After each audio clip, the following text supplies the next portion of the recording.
السلام علیکم ورحمۃ اللہ تعالی وبرکاتہ۔ نحمده ونصلی ونسلم علی رسولہ الکریم، اما بعد فاعوذ باللہ من الشیطان الرجیم، بسم اللہ الرحمن الرحیم۔ ان اللہ وملائکتہ یصلون علی النبی یا ایہا الذین آمنوا صلوا علیہ وسلموا تسلیما۔ اللہم صلی علی سیدنا و مولانا محمد معدن الجود والکرم وآلہ الکرام وابنہ الکریم وبارک وسلم صلاۃ و سلاما علیک یا رسول اللہ صلی اللہ تعالی علیہ وسلم۔ مہلکات یعنی ہلاک کرنے والی چیزوں کا بیان جاری ہے۔ اس سے پہلے بہت ساری ایسی چیزوں کا بیان گزرا جو انسان کو ہلاک کر دیتی ہیں، یعنی تباہ و برباد کر دیتی ہیں، روحانی طور پر اسے توڑ دیتی ہیں، جیسے کہ حسد ہے، ریاکاری ہے، کینہ ہے، بغض ہے اور بدگمانی۔ آج جو بیان ہے وہ ہے تکبر کا بیان۔ تکبر کا مطلب یہ ہوتا ہے اپنے آپ کو بڑا سمجھنا۔ آدمی اپنے آپ کو بڑا سمجھنے لگ جائے، اسی کو تکبر کہتے ہیں، اور اسی کو عام زبان میں گھمنڈ کہا جاتا ہے۔ گھمنڈ کا مطلب بھی وہی ہوتا ہے۔ یہ بہت بری چیز ہے، کیونکہ انسان ہے یا کوئی بھی مخلوق ہے وہ تکبر کر ہی نہیں سکتی، یعنی تکبر کرنا اس کے لیے زیب ہی نہیں دیتا۔ کسی بھی مخلوق کے لیے تکبر کرنا جائز ہی نہیں۔ تکبر صرف اور صرف اللہ تبارک و تعالیٰ کی شان کے لائق ہے۔ تکبر صرف اللہ تبارک و تعالیٰ کر سکتا ہے، کیونکہ وہ سب سے بڑا ہے، اس سے بڑا کوئی نہیں۔ باقی ساری چیزیں اللہ تبارک و تعالیٰ کی پیدا کی ہوئی، اللہ تبارک و تعالیٰ نے سب کو بنایا ہے، سب کو پیدا کیا ہے، اور کسی کے پاس بھی کسی بھی طرح کی کوئی بھی طاقت ہے وہ اللہ کی دی ہوئی ہے۔ کوئی بھی خوبی ہے، کوئی بھی کمال ہے وہ اللہ کا دیا ہوا ہے، تو پھر تکبر کرنے کا کیا مطلب ہوا؟ یعنی بندہ اور انسان، اگر ہم انسانوں کی بات کریں تو انسان تو ہر چیز میں اللہ تبارک و تعالیٰ کا محتاج، بلکہ ساری مخلوقات ہر چیز میں اللہ تبارک و تعالیٰ کی محتاج ہیں، تو پھر مخلوقات کا تکبر کرنا بنتا ہی نہیں ہے۔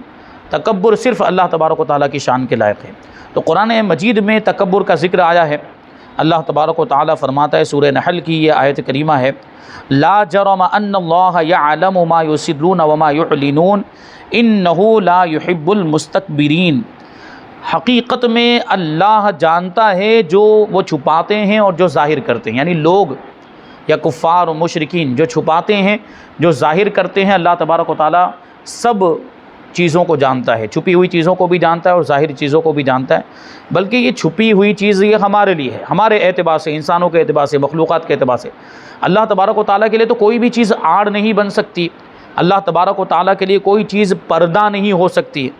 اس کی بارگاہ میں ساری چیزیں ظاہر ہیں، چاہے کھلی ہوں یا چھپی ہوں۔ بے شک وہ مغروروں کو پسند نہیں فرماتا۔ آگے جو آیت کریمہ کا جو جملہ ہے، انہ لا یحب المستکبرین، بے شک وہ مغروروں کو، غرور کرنے والوں کو، گھمنڈ کرنے والوں کو، تکبر کرنے والوں کو پسند نہیں کرتا۔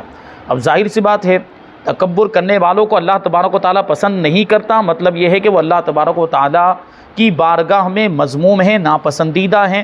اللہ تبارک و تعالیٰ ایسے بندوں کو جو تکبر کرتے ہیں اپنی رحمت سے دور کر دیتا ہے، یعنی اللہ تبارک و تعالیٰ ان سے ناراض ہوتا ہے، تکبر کرنے والوں سے۔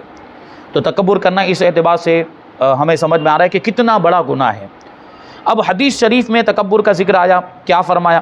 رسول پاک صلی اللہ علیہ وسلم نے فرمایا کہ متکبرین کا حشر، تکبر کرنے والوں کا حشر قیامت کے دن چیونٹیوں کے برابر جسموں میں ہوگا۔ چیونٹی، کیڑی جس کو کہتے ہیں ہم لوگ، کیڑی کتنی چھوٹی مخلوق ہے اللہ تبارک و تعالیٰ کی۔ تکبر کرنے والوں کا حشر یعنی میدان محشر میں جب ان کو لایا جائے گا تو ان کے جسم چیونٹیوں جتنے ہوں گے، چیونٹیوں کی طرح ان کے، کیونکہ وہ اپنے آپ کو دنیا میں بہت بڑا سمجھتے تھے، تو ان کو اتنا چھوٹا کر دیا جائے گا۔ یعنی یہ ان کی ذلت اور رسوائی ہوگی کہ ان کے جسم اتنے چھوٹے ہو جائیں گے۔ پھر کیا ہوگا؟ اور ان کی صورتیں آدمیوں کی ہوں گی، یعنی جسم ان کا جو ہوگا وہ چیونٹی جتنا ہو جائے گا، کیڑی جتنا ہو جائے گا، لیکن شکل و صورت انسانوں جیسی ہی ہوگی۔ ہر طرف سے ان پر ذلت چھائے ہوئے ہوگی، ذلت ہی ذلت اور رسوائی ہی رسوائی۔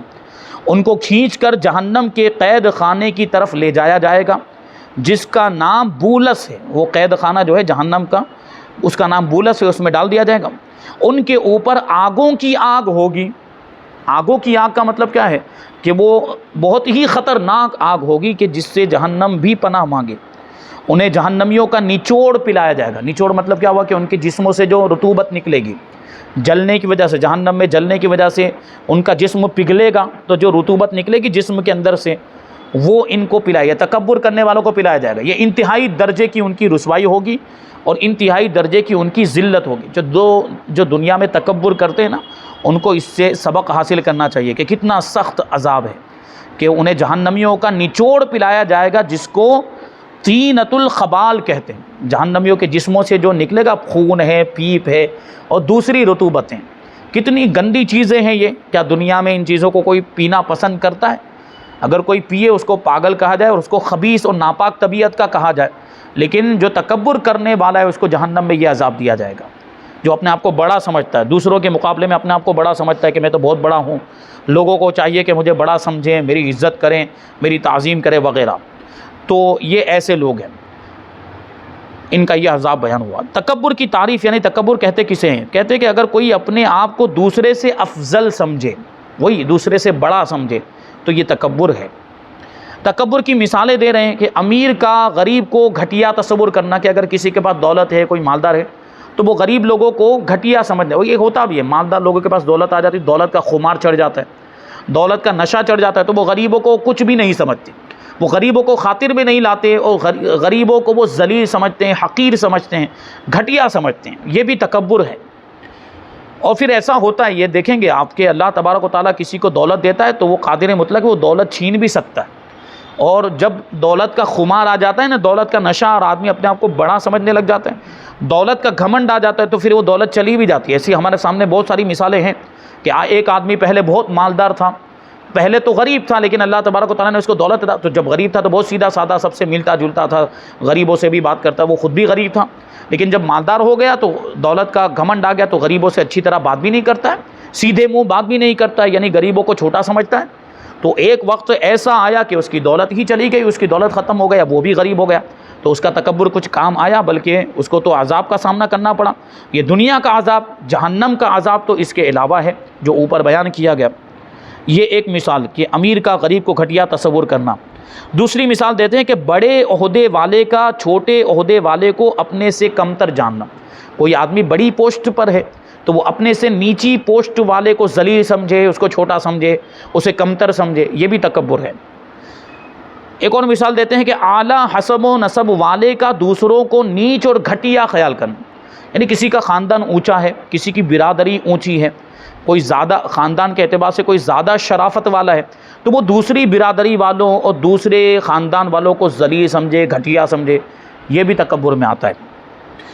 ایک اور مثال کہ طاقتور کا کمزور کو حقیر سمجھنا اور اپنا غلام سمجھنا، یہ تو ہوتا ہے کہ تم اگر کوئی بادشاہ بن گیا تو اپنی رعایا کو ذلیل سمجھنے لگتا ہے، اپنا غلام سمجھنے لگتا ہے، ان کو حقیر سمجھتا ہے۔ اسی طرح کوئی حاکم بن گیا، کوئی فرما روا بن گیا، کوئی گورنر بن گیا، اس زمانے کے اعتبار سے کوئی منتری بن گیا، کوئی وزیر بن گیا، تو پھر وہ اس کے ماتحت جتنے لوگ آتے ہیں ان کو پھر اپنا غلام سمجھنے لگ جاتے ہیں، ان سے جو چاہے وہ کام کرواتا ہے۔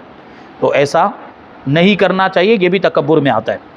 تکبر کا حکم کیا ہے؟ کہتے ہیں تکبر حرام ہے اور عظیم کبیرہ گناہ ہے، بہت بڑا گناہ ہے، اور ایسے لوگوں سے، تکبر کرنے والوں سے اللہ تبارک و تعالیٰ ناراض ہوتا ہے۔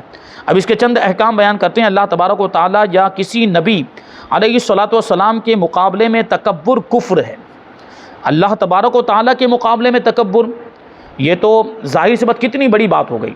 اللہ تبارک و تعالیٰ کے مقابلے میں تکبر کا مطلب کہ اللہ سے اپنے آپ کو بڑا سمجھنا، یہ تو بہت ہی انتہائی درجے کی برائی اور انتہائی درجے کا گناہ، اسی لیے تو اس کو کفر کہا۔ ایسا آدمی کافر ہو جائے گا۔ اور نبی پاک صلی اللہ علیہ وسلم کے مقابلے میں یا کسی اور نبی کے مقابلے میں تکبر کرنا مطلب کیا؟ کہ حضور پاک صلی اللہ علیہ وسلم سے اپنے آپ کو بڑا سمجھنا یا کسی نبی سے اپنے آپ کو بڑا سمجھنا، یہ بھی کفر ہے۔ کیونکہ انبیاء کرام تو سب سے بڑا مرتبہ، انسانوں میں سب سے بڑا مرتبہ انبیاء کرام کا ہے۔ انبیاء کرام انسانوں میں سب سے بہترین انسان ہیں۔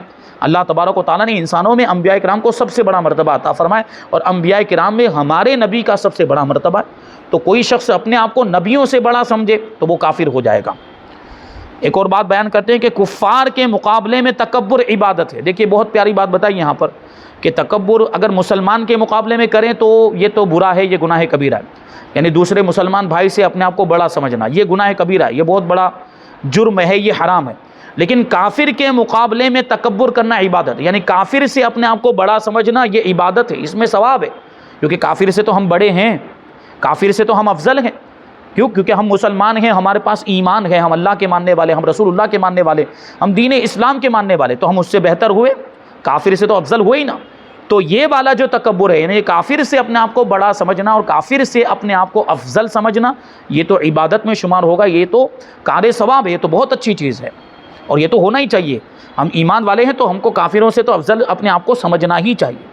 اب کہتے ہیں کہ تکبر پیدا ہونے کے اسباب کیا ہیں، تکبر کن چیزوں کی وجہ سے پیدا ہوتا ہے.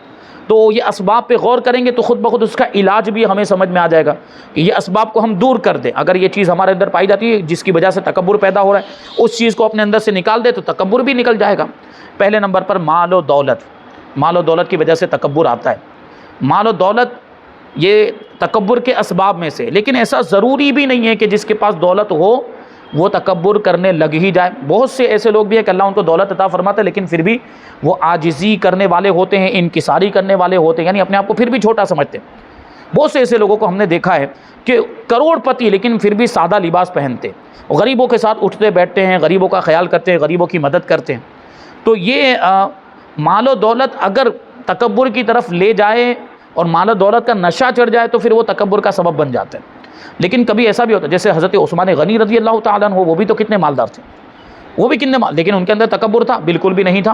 حضرت عبد الرحمن ابن عوف رضی اللہ تعالیٰ عنہ مدینہ منورہ کے بڑے مالداروں میں ان کا شمار ہوتا تھا، لیکن تکبر ان کے اندر بالکل نہیں، کیونکہ وہ صحابی رسول تھے، نبی پاک صلی اللہ علیہ وسلم کے تربیت یافتہ، حضور کی صحبت سے انہوں نے فیض پایا تھا، تو تکبر کا تو سوال ہی پیدا نہیں ہوتا صحابہ کرام کے تعلق سے.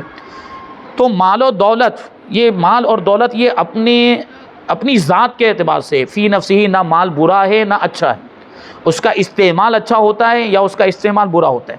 کبھی اس کا اثر برا ہو جاتا ہے اور اس کے اثر میں آ کر آدمی، یا اس کے نشے میں کہہ لیجئے، اس کے خمار میں آ کر آدمی متکبر ہو جاتا ہے، تکبر کرنے لگ جاتا ہے. لیکن ہر مالدار متکبر نہیں ہوتا، ہر دولت والا، ہر امیر آدمی متکبر نہیں ہوتا. اکثر لوگوں کا یہ حال ہے.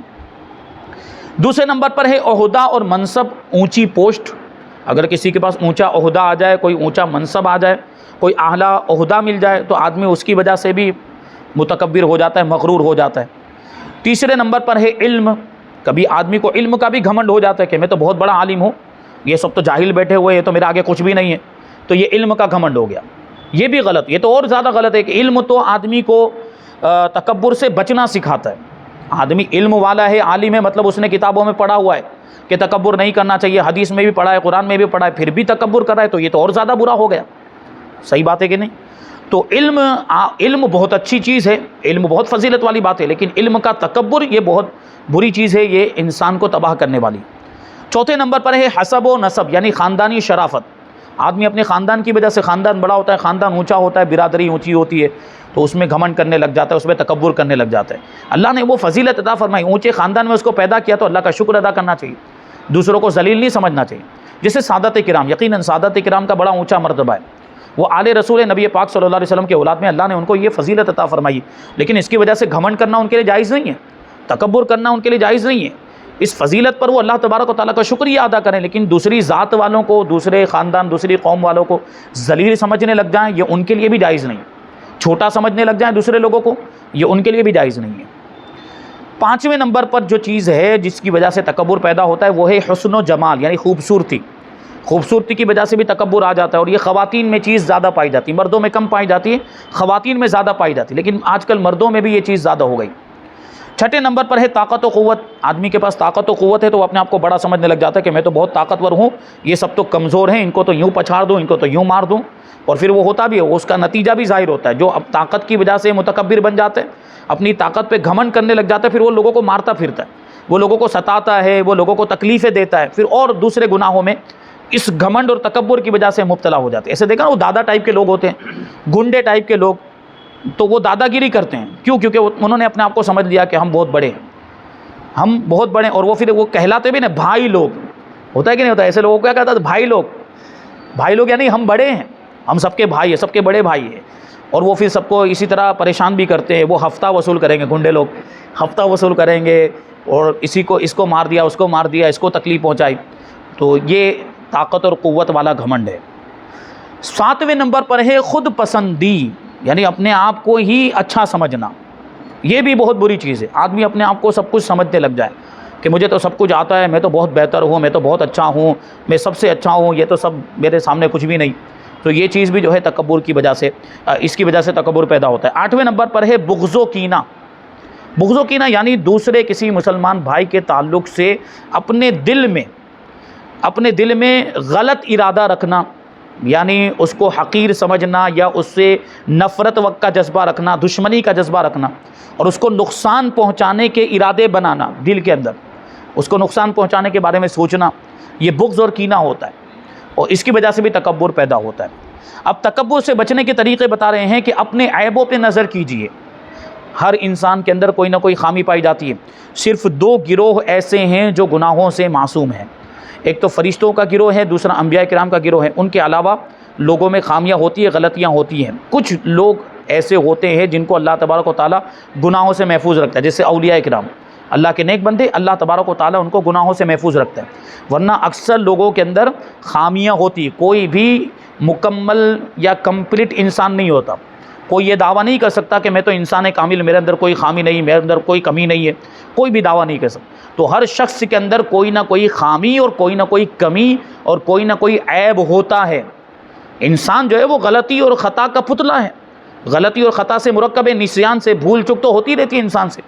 تو انسان اپنے عیبوں پر نظر رکھے کہ میرے اندر یہ خرابی پائی جاتی ہے، میرے اندر یہ عیب پایا جاتا ہے۔ جب اپنے عیبوں کو دیکھے گا تو پھر اپنے آپ کو بڑا سمجھے گا ہی نہیں، وہ اپنی خامیوں کو دیکھے گا، اپنی کمیوں کو دیکھے گا، تو وہ تکبر اس کے اندر پھر نہیں آئے گا۔ اپنے عیبوں کو دیکھے آدمی، دوسرے کے عیبوں کو نہ دیکھے، اس کے اندر یہ کمی ہے، اس کے اندر وہ کمی ہے، یہ ایسا ہے، وہ ایسا، دوسروں کو نہ دیکھے، بلکہ اپنے آپ کو دیکھے کہ میرے اندر کیا کمی پائی جاتی ہے، میرے اندر کیا عیب ہے۔ یہ چیز اگر پیدا ہوگی تو پھر تکبر نہیں آئے گا۔ دوسری چیز ہے، بہت پیاری چیز ہے، وہ کیا ہے؟ کہتے ہیں کہ سلام و مصافحہ میں پہل کرنے کی عادت بنائیے۔ اپنے مسلمان بھائی کو سلام پہلے کریں، اس کی کوشش کریں۔ اسی طرح مصافحہ کرنا، اس کی بھی کوشش کریں۔ یہ عادت اگر پیدا ہو جائے گی کہ ہمارے سامنے جو مسلمان ہمارا بھائی آ رہا ہے تو ہم پہلے جلدی جا کر اس سے مصافحہ کر لیں اور اس کو پہلے اس کے سلام کرنے سے پہلے ہم اس کو سلام کر دیں، تو یہ بھی تکبر کو ختم کرنے والی چیز ہے۔ کیونکہ پہلے سلام کرنے کا مطلب یہی ہو کہ ہم اپنے آپ کو چھوٹا سمجھ رہے ہیں، اس لیے تو سامنے والے کو سلام کر رہے ہیں۔ یہ تواضع کی علامت ہے، یہ خاکساری کی علامت ہے کہ پہلے سلام کر دیا جائے اور مصافحے میں بھی پہل کی جائے۔ آگے ایک اور بات بتا رہے ہیں کہ اپنے کام خود اپنے ہاتھوں سے کیجئے، دوسروں سے نہ کروائیں۔ وہ دوسروں سے کروانے کا مطلب ہی یہ ہوا کہ جس سے ہم کام کروا رہے ہیں اس کو چھوٹا سمجھ رہے ہیں۔ تبھی تو اگر کوئی نوکر بھی رکھا جائے ضرورت کی بنیاد پر، کوئی خادم بھی رکھا جائے تو اس کو ہم اپنا ملازم سمجھیں، یعنی یہ تصور کریں کہ ہم اس کو پیسہ دیتے ہیں اس وجہ سے وہ ہمارا کام کر رہا ہے، وہ ہم سے چھوٹا ہے یا وہ ہمارا غلام ہے اس وجہ سے ہمارا کام کر رہا ہے، یہ نہیں ہونا چاہیے۔ غلام اور خادم کو بھی حقیر نہیں سمجھنا چاہیے، اس کے پاس بھی عزت نفس ہے، اس کے پاس بھی ایگو ہے، تو اس کا بھی ہمیں خیال رکھنا ہے۔ تو اپنے کام سب سے پہلے تو اپنے کام خود اپنے ہاتھوں سے ہی کرنے چاہیے، دوسروں سے نہیں کروانے چاہیے جہاں تک ہو سکے۔ کبھی ایسا ہوتا ہے کہ یہ نوکر اور خادم رکھنے کی ضرورت پیش آتی ہے تو شریعت نے اس کی بھی اجازت دی، ایسا وہ منع نہیں کہ نوکر نہیں رکھ سکتے، دوسروں سے کام نہیں کروا سکتے، لیکن اس کے اندر اس چیز کا خیال رکھنا چاہیے کہ پھر اس کو حقیر نہیں سمجھنا چاہیے، اس کو پھر اپنا غلام نہیں سمجھنا چاہیے۔ آپ اس کو تنخواہ دے رہے ہیں اس لیے وہ آپ کا کام کر رہے ہیں۔ پھر یہ ہے کہ سادگی اختیار کیجیے، ہر چیز میں سادگی اختیار کیجیے، کپڑا لباس اس میں بھی سادگی اختیار، رہن سہن میں بھی سادگی، کھانے پینے میں بھی سادگی اختیار کیجیے۔ تو یہ سادگی جو آپ اختیار کریں گے تو اس کی وجہ سے تکبر نہیں آئے گا۔ یہ ہو گیا۔ پھر اب اس کا یہ مطلب نہیں کہ اچھا لباس نہیں پہن سکتے، اگر آپ اچھا لباس پہننے کے بعد بھی تکبر سے بچ سکتے ہیں تو اچھا لباس پہننے کی اجازت ہے۔ بلکہ حضور پاک صلی اللہ علیہ وسلم کی بارگاہ میں ایک شخص آئے تو ان کا کرتا پھٹا ہوا تھا، تو نبی پاک صلی اللہ علیہ وسلم نے ان سے پوچھا کہ کیا تمہارے پاس مال نہیں ہے؟ تو انہوں نے کہا میرے پاس تو مال ہے، دولت ہے۔ تو حضور نے فرمایا کہ پھر یہ ایسا لباس کیوں پہنا ہوا، پھٹا ہوا لباس کیوں پہنا؟ تمہارے پاس دولت ہے تو اچھا لباس پہنو، اللہ نے تمہیں نعمت عطا کی ہے تو اس نعمت کا اثر تمہاری ذات میں سے ظاہر ہونا چاہیے، یعنی پھر لباس ویسا پہنو۔ تو اچھا لباس پہننا جائز ہے، ایسا نہیں کہ جائز نہیں ہے، اچھا اور قیمتی لباس پہن سکتے ہیں اللہ کی نعمت کے اظہار کے لیے، کہ اللہ نے جو نعمت ہمیں عطا فرمائی ہے ہم اس کو ظاہر کر رہے ہیں، تکبر کے طور پر نہیں۔ تکبر کے طور پر ہوگا تو پھر تو حرام ہے۔ تو سادگی اختیار کرنا اچھی بات ہے۔ پھر کہتے ہیں کہ تکبر کے خوفناک عذابات کا مطالعہ کیجئے کہ کسی بھی مرض سے بچنے اور اس کا علاج کرنے کے لیے اس کے مہلکات یعنی تباہ کاریوں کا جاننا مفید ہوتا ہے، جو ابھی بیان کیا گیا قرآن پاک کے اندر بھی اس کا عذاب بیان کیا گیا، تکبر کا عذاب، اور حدیث شریف کے اندر بھی اس کا عذاب بیان کیا گیا. تو اس عذاب کو اپنے پیش نظر رکھیں کہ تکبر کریں گے تو یہ عذاب بھگتنا پڑے گا، جہنم میں جانا پڑے گا، اور اللہ تبارک و تعالیٰ کی ناراضگی مول لینی پڑے گی. یعنی جو تکبر کرتا ہے اس سے اللہ تبارک و تعالیٰ ناراض ہو جاتا ہے، اور کوئی نہیں چاہے گا، کوئی مسلمان، کوئی ایمان والا نہیں چاہے گا کہ اللہ اس سے ناراض ہو جائے. تو یہ چیز پیش نظر رکھے تو پھر وہ تکبر سے خود بخود بچے گا. اور آخری بات یہ بیان کرتے ہیں کہ موت کو کثرت سے یاد کیجیے، موت کو کثرت سے، کیونکہ موت کو یاد کرنے کی وجہ سے کیا ہوتا ہے کہ نفسانی خواہشات پر بھی کنٹرول ہو جاتا ہے.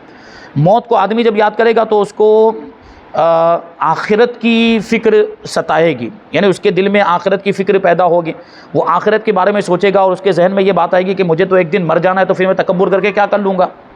ایک دن سب کو مرنا ہے، جتنے بھی جاندار، جتنے بھی روح ہیں، ذی روح ہیں، جن کے اندر جان ہوتی ہے، جن چیزوں میں، جن مخلوقات میں، سب کو مر جانا ہے.